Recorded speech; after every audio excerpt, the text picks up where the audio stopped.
3 days after arriving in the province, Festus went up from Caesarea to Jerusalem, where the chief priests and the Jewish leaders appeared before him and presented the charges against Paul. They requested Festus, as a favor to them, to have Paul transferred to Jerusalem, for they were preparing an ambush to kill him along the way. Festus answered, Paul is being held at Caesarea, and I myself am going there soon. Let some of your leaders come with me, and if the man has done anything wrong, they can press charges against him there. After spending 8 or 10 days with them, Festus went down to Caesarea. The next day he convened the court and ordered that Paul be brought before him. When Paul came in, the Jews who had come down from Jerusalem stood around him. They brought many serious charges against him, but they could not prove them. Then Paul made his defense. I have done nothing wrong against the Jewish law, or against the temple, or against Caesar. Festus, wishing to do the Jews a favor, said to Paul, Are you willing to go up to Jerusalem and stand trial before me there on these charges? Paul answered, I am now standing before Caesar's court, where I ought to be tried.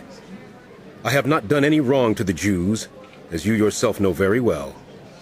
If, however, I am guilty of doing anything deserving death, I do not refuse to die.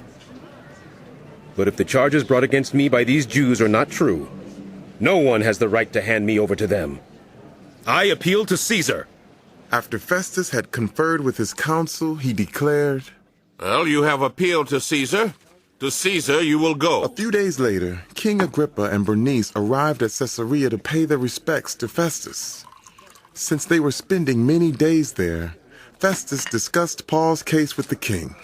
He said, There is a man here whom Felix left as a prisoner.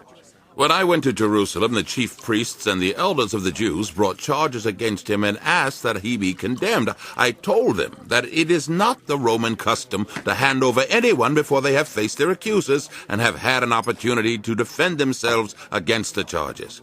When they came here with me, I did not delay the case, but convened the court the next day and ordered the man to be brought in. When his accusers got up to speak, they did not charge him with any of the crimes I had expected. Instead, they had some points of dispute with him about their own religion and about a dead man named Jesus who Paul claimed was alive. I was at a loss how to investigate such matters. So I asked if he would be willing to go to Jerusalem and stand trial there on these charges. But when Paul made his appeal to be held over for the emperor's decision, I ordered him held until I could send him to Caesar. Then Agrippa said to Festus, I would like to hear this man myself. He replied, Tomorrow you will hear him. The next day, Agrippa and Bernice came with great pomp and entered the audience room with the high-ranking military officers and the prominent men of the city. At the command of Festus, Paul was brought in. Festus said, King Agrippa, and all who are present with us, you see this man?